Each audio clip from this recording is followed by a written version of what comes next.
या तो शराब है या हथियार हैं, अश्लीलता है, हिंसा है। क्या वजह है पंजाब में ये सब क्यों बिगड़ गया? ਪੰਜਾਬ 'ਚ ਵੈਸੇ ਇਹ ਚੀਜ਼ਾਂ ਜਿਹੜੀਆਂ ਇਹ ਸ਼ੁਰੂ ਤੋਂ ਰਹੀਆਂ ਆ ਕਿਤੇ ਨਾ ਕਿਤੇ ਸਾਡੇ ਕਲਚਰ ਦਾ ਜਾਂ ਸਾਡੇ ਸੱਭਿਆਚਾਰ ਦਾ ਹਿੱਸਾ ਰਹੀਆਂ। ਮੈਂ ਬਿਲਕੁਲ ਇਸ ਚੀਜ਼ ਤੋਂ ਵੀ ਕਿਤੇ ਨਾ ਕਿਤੇ ਹੁਣ ਜਿਹੜੀਆਂ ਉਹ ਜ਼ਿਆਦਾ ਹੋ ਗਈਆਂ, ਉਹ ਚੀਜ਼ਾਂ ਘਰ ਤੋਂ ਨਿਕਲ ਕੇ ਬਾਹਰ ਆ ਗਈਆਂ। ਇਹਨੂੰ ਘੱਟ ਕਰਨਾ ਚਾਹੀਦਾ ਹੈ ਕਿਤੇ ਨਾ ਕਿਤੇ ਹਥਿਆਰਾਂ ਨੂੰ ਜਿਹੜਾ ਜਾਂ ਤੁਸੀਂ ਕਹਿ ਲਓ ਨਸ਼ਿਆਂ ਦੀ ਗੱਲ ਜਿਹੜੀ ਆ ਦੇਖੋ ਇਸੇ ਚੀਜ਼ ਦਾ ਅਸਰ ਕਿਤੇ ਨਾ ਕਿਤੇ ਸਾਡੇ ਸਮਾਜ ਤੇ ਹੋਇਆ। ਅੱਜ ਪੰਜਾਬ ਦੇ ਵਿੱਚ ਹਥਿਆਰ ਵੀ ਜਿਹੜਾ ਯੂਥ ਆ ਉਹ ਜ਼ਿਆਦਾ ਵਰਤਦਾ ਹੈ, ਨਸ਼ੇ ਵੀ ਜ਼ਿਆਦਾ ਵਰਤਦਾ ਹੈ। ਸ਼ਬਦਾਂ ਦਾ ਜ਼ਰੂਰ ਖਿਆਲ ਰੱਖਣਾ ਚਾਹੀਦਾ ਹੈ। ਜਿਹੜੇ ਸ਼ਬਦ ਆ ਲਿਰਿਕਸ ਜਦੋਂ ਕਿਸੇ ਗਾਣੇ ਦੇ ਸਿਲੈਕਟ ਹੋਣ ਉਹਦੇ ਵਾਸਤੇ ਸੈਂਸਰ ਬੋਰਡ ਜ਼ਰੂਰ ਬੈਠਣਾ ਚਾਹੀਦਾ ਆ। ਉਹ ਪਹਿਲਾਂ ਸਿਲੈਕਟ ਕੀਤੇ ਜਾਣ, ਪਾਸ ਕੀਤੇ ਜਾਣ ਤੇ ਉਹਦੇ ਤੇ ਐਕਸ਼ਨ ਵੀ ਇਮਾਨਦਾਰੀ ਨਾਲ ਹੋਣਾ ਚਾਹੀਦਾ ਹੈ। ਜਿੱਥੋਂ ਤੱਕ ਸਿੱਧੂ ਮੂਸੇਵਾਲਾ ਭਾਜੀ ਦੀ ਗੱਲ ਹੈ ਜੀ, ਮੈਂ ਪਰਸਨਲੀ ਭਾਜੀ ਨੂੰ ਨਹੀਂ ਜਾਣਦਾ। ਉਹਨਾਂ ਦਾ ਮਤਲਬ ਇੱਕ ਟ੍ਰੈਂਡ ਬਣ ਗਿਆ ਹੈ ਕਿ ਹਮੇਸ਼ਾ ਕੰਟਰੋਵਰਸੀ ਦੇ ਵਿੱਚ ਰਹਿਣਾ ਜਾਂ ਐਸਾ ਕੋਈ ਗਾਣਾ ਕਰ ਦੇਣਾ। ਉਹਨਾਂ ਨੂੰ ਜਾਂ ਸਮਝ ਆ ਗਈ ਹੈ ਕਿ ਮਾਸਟਰ ਪਲਾਨਿੰਗ ਹੁੰਦੀ ਹੈ ਕਿ ਐਸਾ ਹੀ ਕੁਝ ਕੀਤਾ ਜਾਵੇ ਜਿਹੜਾ ਮੈਂ ਕਦੇ ਸੋਚਦਾ ਨਹੀਂ ਹੈ ਮੇਰੇ ਗਾਣੇ ਟ੍ਰੈਂਡਿੰਗ ਦੇ ਵਿੱਚ ਜਾਣ ਜਾਂ ਜਿਹੜਾ ਮਤਲਬ ਇੱਕਦਮ ਬਲਾਸਟ ਹੋ ਜਾਵੇ, ਮੈਂ ਚਰਚਾ ਦੇ ਵਿੱਚ ਆ ਜਾਵਾਂ ਜਾਂ ਕਿਸੇ ਕੰਟਰੋਵਰਸੀ ਦੇ ਵਿੱਚ ਆ ਜਾਵਾਂ। ਅਗਰ ਸਰਕਾਰਾਂ ਨੇ ਚਾਹਿਆ ਆ 3 ਮਹੀਨੇ ਤੱਕ ਲੋਕ ਆਪਣੇ ਘਰਾਂ ਚੋਂ ਬਾਹਰ ਨਹੀਂ ਨਿਕਲ ਸਕੇ। ਅਗਰ ਸਰਕਾਰਾਂ ਨੇ ਚਾਹਿਆ ਕੋਈ ਦੁਕਾਨ ਨਹੀਂ ਖੁੱਲ੍ਹ ਸਕੀ। ਅਗਰ ਸਰਕਾਰਾਂ ਨੇ ਚਾਹਿਆ ਫਲਾਈਟਸ ਇੰਟਰਨੈਸ਼ਨਲ ਲੈਵਲ ਦੇ ਉੱਤੇ ਜਿਹੜੀ ਟਰੈਵਲਿੰਗ ਹੈ ਉਹ ਬੰਦ ਹੋ ਗਈ। ਇੱਥੇ ਕੋਈ ਬਹੁਤਾ ਵੱਡਾ ਮੁੱਦਾ ਨਹੀਂ ਮੈਨੂੰ ਲੱਗਦਾ। ਇਹ ਹੋ ਸਕਦਾ ਹੈ। इस वक्त पंजाब के सूफी गायक याकूब हमारे साथ मौजूद हैं। याकूब साहब, आपका स्वागत है। ਬਹੁਤ ਬਹੁਤ ਧੰਨਵਾਦ ਜੀ। ਔਰ ਲਿਵਿੰਗ ਇੰਡੀਆ ਪੰਜਾਬ ਦਾ ਮੈਂ ਸ਼ੁਕਰਗੁਜ਼ਾਰ ਹਾਂ ਜਿਹੜੇ ਕਿ ਆਪਣੇ ਮਾਧਿਅਮ ਦੇ ਨਾਲ ਮੈਨੂੰ ਸਰੋਤਿਆਂ ਤੱਕ ਲੈ ਕੇ ਆਏ। ਧੰਨਵਾਦ। याकूब जी, एक बड़ा ज्वलंत मुद्दा है इस वक्त पंजाब में। जितने भी गाने रिलीज हो रहे हैं सभी में या तो शराब है या हथियार हैं, अश्लीलता है, हिंसा है। क्या वजह है पंजाब में ये सब क्यों बिगड़ गया?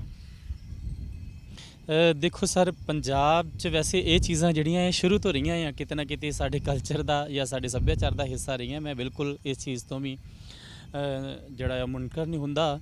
ਬਟ ਕਿਤੇ ਨਾ ਕਿਤੇ ਹੁਣ ਜਿਹੜੀਆਂ ਉਹ ਜ਼ਿਆਦਾ ਹੋ ਗਈਆਂ, ਉਹ ਚੀਜ਼ਾਂ ਘਰ ਤੋਂ ਨਿਕਲ ਕੇ ਬਾਹਰ ਆ ਗਈਆਂ। ਅਤੇ ਬਿਨਾਂ ਸ਼ੱਕ ਸਾਡੇ ਜਿਹੜੇ ਕਲਾਕਾਰ ਭਰਾ ਨੇ ਜਾਂ ਮਿਊਜ਼ਿਕ ਇੰਡਸਟਰੀ ਆ ਉਹਦੇ ਲਈ ਕਿਤੇ ਨਾ ਕਿਤੇ ਜ਼ਿੰਮੇਵਾਰ ਜ਼ਰੂਰ ਹੈਗੀ ਆ। ਅਤੇ ਮੈਂ ਸਾਰਿਆਂ ਨੂੰ ਬੇਨਤੀ ਕਰਨੀ ਚਾਹੁੰਦਾ ਹਾਂ ਕਿ ਸਾਨੂੰ ਖਿਆਲ ਰੱਖਣਾ ਚਾਹੀਦਾ ਕਿਉਂਕਿ ਜਿਹੜੇ ਆਰਟਿਸਟ ਨੇ, ਜਿਹੜੇ ਕਲਾਕਾਰ ਨੇ, ਇਹ ਸਾਡੇ ਸਮਾਜ ਦਾ, ਸਾਡੇ ਸੱਭਿਆਚਾਰ ਦਾ, ਸਾਡੇ ਕਲਚਰ ਦਾ ਚਿਹਰਾ ਨੇ।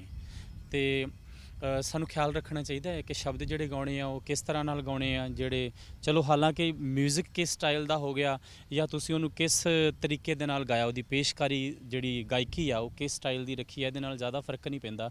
ਕਿਸੇ ਨੇ ਜ਼ਿਆਦਾ ਗਾ ਲਿਆ, ਕਿਸੇ ਨੇ ਘੱਟ ਗਾ ਲਿਆ। ਬਟ ਜਿਹੜੇ ਸ਼ਬਦ ਨੇ, ਸ਼ਬਦਾਂ ਦਾ ਜ਼ਰੂਰ ਖਿਆਲ ਰੱਖਣਾ ਚਾਹੀਦਾ ਹੈ ਕਿਉਂਕਿ ਸਭ ਤੋਂ ਪਹਿਲੀ ਗੱਲ ਜਿਹੜੀ ਆ ਉਹ ਸ਼ਬਦ ਦੇ ਨਾਲ ਸ਼ੁਰੂ ਹੁੰਦੀ ਆ। ਅਤੇ ਸ਼ਬਦ ਹੀ ਜਿਹੜੇ ਆ ਯੂਥ 'ਤੇ ਹਰ ਕਿਸੇ 'ਤੇ ਅਸਰ ਕਰਦੇ ਕਿਸੇ ਦੇ ਦਿਮਾਗ ਦੇ ਉੱਤੇ। ਇਸ ਲਈ ਸਾਨੂੰ ਸ਼ਬਦ ਜਿਹੜੇ ਆ ਮੈਨੂੰ ਲੱਗਦਾ ਹੈ ਕਿ ਇਹਨੂੰ ਘੱਟ ਕਰਨਾ ਚਾਹੀਦਾ ਹੈ ਕਿਤੇ ਨਾ ਕਿਤੇ ਹਥਿਆਰਾਂ ਨੂੰ ਜਿਹੜਾ ਜਾਂ ਤੁਸੀਂ ਕਹਿ ਲਓ ਨਸ਼ਿਆਂ ਦੀ ਗੱਲ ਜਿਹੜੀ ਆ ਦੇਖੋ ਇਸੇ ਚੀਜ਼ ਦਾ ਅਸਰ ਕਿਤੇ ਨਾ ਕਿਤੇ ਸਾਡੇ ਸਮਾਜ 'ਤੇ ਹੋਇਆ। ਅੱਜ ਪੰਜਾਬ ਦੇ ਵਿੱਚ ਹਥਿਆਰ ਵੀ ਜਿਹੜਾ ਯੂਥ ਆ ਉਹ ਜ਼ਿਆਦਾ ਵਰਤਦਾ ਹੈ, ਨਸ਼ੇ ਵੀ ਜ਼ਿਆਦਾ ਵਰਤਦਾ ਹੈ। ਸੋ ਪਲੀਜ਼ ਸਾਰਿਆਂ ਨੂੰ, ਮਿਊਜ਼ਿਕ ਇੰਡਸਟਰੀ ਨੂੰ ਮੈਂ ਤਾਂ ਕਹਿ ਸਕਦਾ ਕਿਉਂਕਿ ਮੇਰੇ ਸਾਰੇ ਆਪਣੇ ਭੈਣ ਭਰਾ ਆ।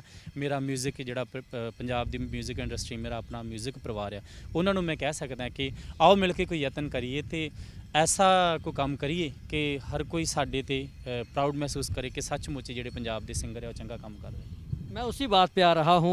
आपकी गायकी की बिरादरी के हैं सिद्धू मूसेवाला। उनका गाना संजू अभी विवादों में है। उसमें काफ़ी जो हथियारों का इस्तेमाल किया गया है, शराब है और इस तरह की बहुत सी आपत्तिजनक बातें हैं।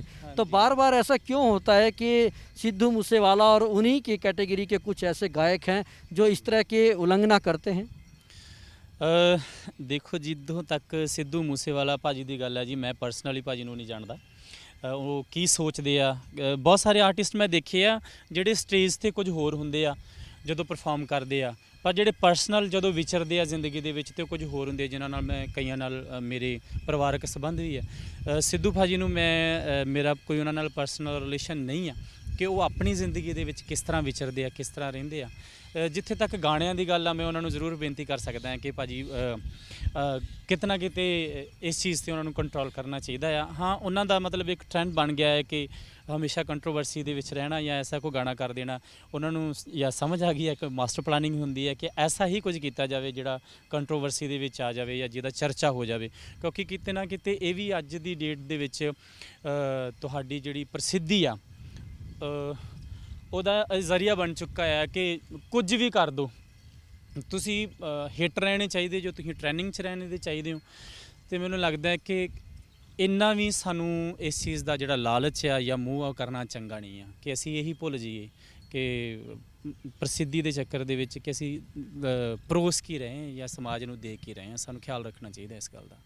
ये जो शराब और हथियारों की ठां ठां वाले गाने हैं ये लगातार ट्रेंडिंग में चले जाते हैं, क्या वजह है कि जो पंजाब का जो श्रोता है, पंजाब का जो दर्शक है, वो इन चीज़ों को ज़्यादा पसंद करने लगा है?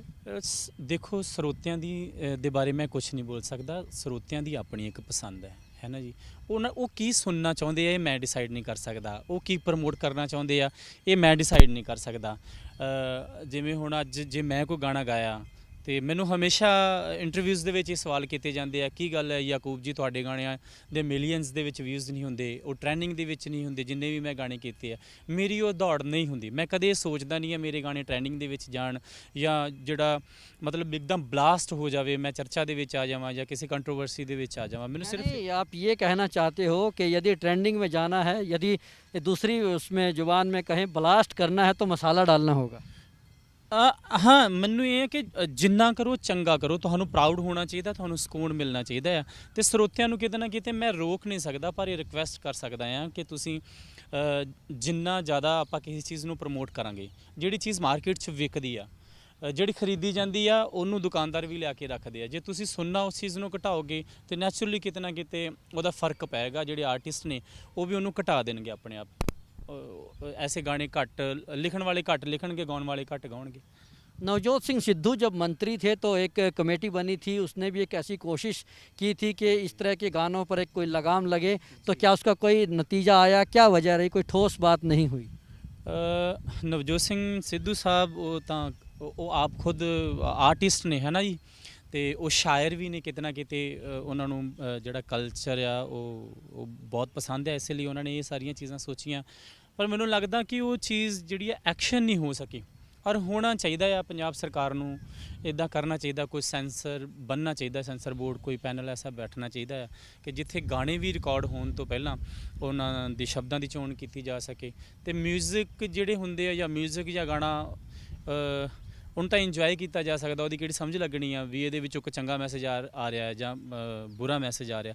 ਇਸ ਕਰਕੇ ਜੇ ਹੋਰ ਕਿਸੇ ਚੀਜ਼ ਲਈ ਨਹੀਂ ਅਤੇ ਮੈਨੂੰ ਲੱਗਦਾ ਹੈ ਕਿ ਜਦੋਂ ਜਿਹੜੇ ਸ਼ਬਦ ਆ, ਲਿਰਿਕਸ ਜਦੋਂ ਕਿਸੇ ਗਾਣੇ ਦੇ ਸਿਲੈਕਟ ਹੋਣ, ਉਹਦੇ ਵਾਸਤੇ ਸੈਂਸਰ ਬੋਰਡ ਜ਼ਰੂਰ ਬੈਠਣਾ ਚਾਹੀਦਾ ਆ ਕਿ ਜਿਹੜੇ ਸ਼ਬਦ ਆ ਉਹ ਪਹਿਲਾਂ ਸਿਲੈਕਟ ਕੀਤੇ ਜਾਣ, ਪਾਸ ਕੀਤੇ ਜਾਣ ਅਤੇ ਉਹਦੇ 'ਤੇ ਐਕਸ਼ਨ ਵੀ ਇਮਾਨਦਾਰੀ ਨਾਲ ਹੋਣਾ ਚਾਹੀਦਾ ਆ ਕਿ ਉਹ ਹੋਣ ਅਤੇ ਉਸ ਤੋਂ ਬਾਅਦ ਦੇ ਵਿੱਚ ਉਹਨੂੰ ਰਿਲੀਜ਼ ਕੀਤਾ ਜਾਵੇ, ਰਿਕਾਰਡ ਕੀਤਾ जावे। अब यदि हम बात करें सिद्धू मूसेवाला की, इस मसले को लेकर कुछ लोग अदालत में भी चले गए हैं और हाई कोर्ट ने भी कहा है कि इस तरह की चीज़ें नहीं होनी चाहिए, तो क्या लगता है सरकार इस पर लगाम लगा पाएगी या फिर अदालत ही कोई कार्रवाई करेगी? देखो सर, गल ये आ कि अगर अदालत चाहे या सरकारां चाहन तो की नहीं हो सकता, बहुत कुछ हो सकता है। सो जे अदालत इन्नी गल कह रही है या ਸਰਕਾਰਾਂ ਇੰਨੀ ਗੱਲ ਕਹਿ ਰਹੀਆਂ ਆ ਕਿ ਇਹ ਚੀਜ਼ ਨਹੀਂ ਹੋਣੀ ਚਾਹੀਦੀ ਅਤੇ ਸਖਤੀ ਨਾਲ ਮੈਂ ਇਹ ਗੱਲ ਜ਼ਰੂਰ ਕਹੂੰਗਾ ਕਿ ਸਖਤੀ ਨਾਲ ਇਸ ਚੀਜ਼ ਦੇ ਉੱਤੇ ਐਕਸ਼ਨ ਲਿਆ ਜਾਣਾ ਚਾਹੀਦਾ ਆ। ਜੇ ਸਰਕਾਰਾਂ ਸੋਚ ਲੈਣਗੀਆਂ ਤਾਂ ਇਹ ਨਹੀਂ ਹੋਏਗਾ। ਅਗਰ ਸਰਕਾਰਾਂ ਨੇ ਚਾਹਿਆ ਆ ਤਾਂ 3 ਮਹੀਨੇ ਤੱਕ ਲੋਕ ਆਪਣੇ ਘਰਾਂ 'ਚੋਂ ਬਾਹਰ ਨਹੀਂ ਨਿਕਲ ਸਕੇ। ਅਗਰ ਸਰਕਾਰਾਂ ਨੇ ਚਾਹਿਆ ਕੋਈ ਦੁਕਾਨ ਨਹੀਂ ਖੁੱਲ੍ਹ ਸਕੀ। ਅਗਰ ਸਰਕਾਰਾਂ ਨੇ ਚਾਹਿਆ ਫਲਾਈਟਸ ਇੰਟਰਨੈਸ਼ਨਲ ਲੈਵਲ ਦੇ ਉੱਤੇ ਜਿਹੜੀ ਟਰੈਵਲਿੰਗ ਹੈ ਉਹ ਬੰਦ ਹੋ ਗਈ। ਇਹ ਤਾਂ ਕੋਈ ਬਹੁਤਾ ਵੱਡਾ ਮੁੱਦਾ ਨਹੀਂ ਮੈਨੂੰ ਲੱਗਦਾ, ਇਹ ਹੋ ਸਕਦਾ। जैसा कि हमने शुरुआत में बात की थी कि पंजाब तो बाबा फरीद, बुल्ले शाह और बाबा नानक के कलाम गाता रहा है, लेकिन अब ये गायकी किसी दूसरी दिशा में चली गई है। वीर रस भी पंजाब का बड़ा समृद्ध था और यहाँ की सूफी गायकी बड़ी समृद्ध थी। तो आखिर में हमारे दर्शकों को एक बानगी आप दीजिए कि आखिर पंजाबी गायकी, लोक गायकी का रस है क्या? ਤੁਸੀਂ ਵੀਰ ਰਸ ਕਿਹਾ ਆ, ਤੁਸੀਂ ਫੋਕ ਰਸ ਕਿਹਾ ਆ ਜਾਂ ਹੋਰ ਵੰਨਗੀਆਂ, ਤੁਸੀਂ ਮੈਨੂੰ ਦੱਸੋ ਵੀ ਇਹਦੇ ਵਿੱਚੋਂ ਮੈਂ ਤੁਹਾਨੂੰ ਕੀ ਸੁਣਾਵਾਂ? ਇੱਕ ਟਾਈਮ ਤੇ ਮੈਂ ਕੀ ਸੁਣਾ ਸਕਦਾ? आपको अपनी गायकी का जो उम्दा लगता है, बेहतरीन लगता है, वो गुनगुना दीजिए। ਮੈਂ ਤੁਹਾਨੂੰ ਫਿਰ ਆਪਣਾ ਇੱਕ ਗਾਣਾ ਸੁਣਾ ਦੇਣਾ ਕਿਉਂਕਿ ਜਿਹਦੇ ਨਾਲ ਮੇਰੀ ਪਹਿਚਾਣ ਬਣੀ ਆ, ਜਿਹਦੇ ਨਾਲ ਮੈਨੂੰ ਸਰੋਤਿਆਂ ਨੇ ਬੜਾ ਪਿਆਰ ਦਿੱਤਾ ਹੈ। ਉਹ ਸੂਫੀ ਮੂਡ ਦਾ ਗਾਣਾ ਆ। ਦੇ ਨਾ ਦੇ ਰੇ ਨਾ ਦੇ ਨਾ ਦੇ ਰੇ ਨਾ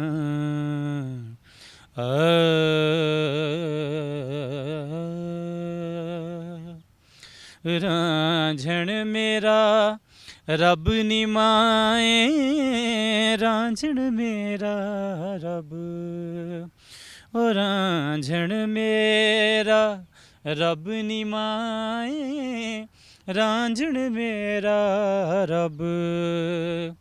जोगी वाला भेस वटाया, जोगी वाला भेस वटाया, वेखे सारा जग निमाए, रांझण मेरा रब, रांझण मेरा रब निमाए, रांझण मेरा रब निमाए, रांझण मेरा रब।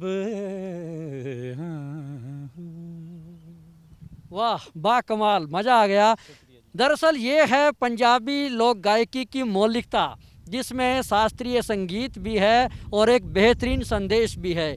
याकूब साहब ने ये जो अपना कलाम जो है गुनगुनाया है, ये वास्तव में पंजाब के लोगों के लिए एक वानगी है कि वो देखें, आजकल के जो संगीत है वो भी देखें, धड़ा धड़ा वाला संगीत भी देखें, लेकिन इस पंजाबी गायकी की जो विरासत है, जो मूल है, उससे विमुख न हों। और ये जो शराब और बंदूक और अश्लीलता और हिंसा है, ये कहीं ना कहीं पंजाबी गानों को इससे निजात मिलनी चाहिए। कैमरामैन अलजिंदर सिंह के साथ Rajesh Chauhan, living India news, Chandigarh.